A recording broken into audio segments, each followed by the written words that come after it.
বিসমিল্লাহির রহমানির রহিম। আসসালামু আলাইকুম ভিউয়ার্স, কেমন আছেন সবাই? আশা করছি সবাই খুব ভালো আছেন। আজকে অনেক টেস্টি একটি নাস্তার রেসিপি শেয়ার করব আপনাদের সাথে। আই হোপ সবার ভালো লাগবে। এখানে আমি 1 কাপ সুজি নিয়ে নিয়েছি। যে পাত্র দিয়ে সুজি নিয়েছি সেই পাত্র দিয়েই 1 কাপ পানি অ্যাড করে দেব, দিয়ে ভালোভাবে নেড়ে তারপর এটা ঢেকে দেব। 10 মিনিটের জন্য ঢেকে রাখবো। সুজিটা এতে অনেকটা ফুলে যাবে এবং পানিটাও শুকিয়ে যাবে। 10 মিনিট পরে ফিরে এলাম। দেখেন সুজিটা অনেকটাই ফুলে গেছে এবং পানিটা পুরো শুকিয়ে গেছে। এখন এখানে অ্যাড করে দেব 4 টিস্পুন গুঁড়ো দুধ এবং হাফ কাপ পরিমাণ ময়দা অ্যাড করে দেব। সামান্য একটু লবণ অ্যাড করে দিয়ে ভালোভাবে মেখে নেব এবং অল্প অল্প করে পানি দেব। একটা ডো তৈরি করে নেব আমি।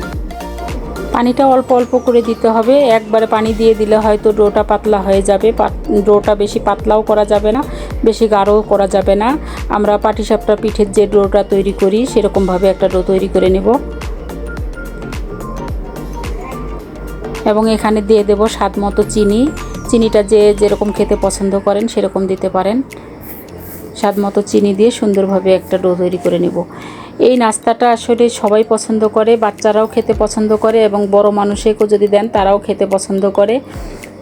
এটা যে কোনো সবজির সাথে বা যে কোনো ছচের সাথে যেটা দিয়েই খেতে ইচ্ছা করে সেটা দিয়ে খেতে পারেন আপনারা।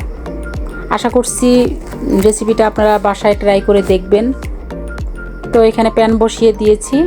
প্যানটাতে এভাবে করে দিয়ে আমি স্পুনের সাহায্যে এভাবে ঘুরে ঘুরে গোল করে দিয়ে দেব। আপনারা চাইলে একটু তেল ব্রাশ করে নিতে পারেন, আমি তেল দিয়ে নিই। এখন ঢাকনা দিয়ে ঢেকে দেব। দেখেন সিদ্ধ হয়ে গেছে অনেক সুন্দরভাবে। দেখেন ইজিভাবে পিঠেটা উঠে আসছে। এটা এখনও উল্টে দেব, দিয়ে ওপাশে সামান্য কিছুক্ষণ রাখলেই হয়ে যাবে, কয়েক সেকেন্ডের মতো। এভাবে করে প্রত্যেকটি রুটি আমি তৈরি করে নেব। আই হোপ আজকের রেসিপি সবার পছন্দ হবে।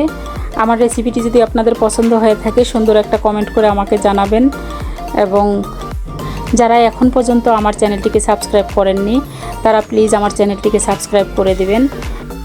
আরও সুন্দর সুন্দর রেসিপি পৌঁছে যাবে আপনার কাছে। তো আজকে এখানেই শেষ করছি। সবাই সুস্থ থাকবেন, ভালো থাকবেন। আল্লাহ হাফেজ।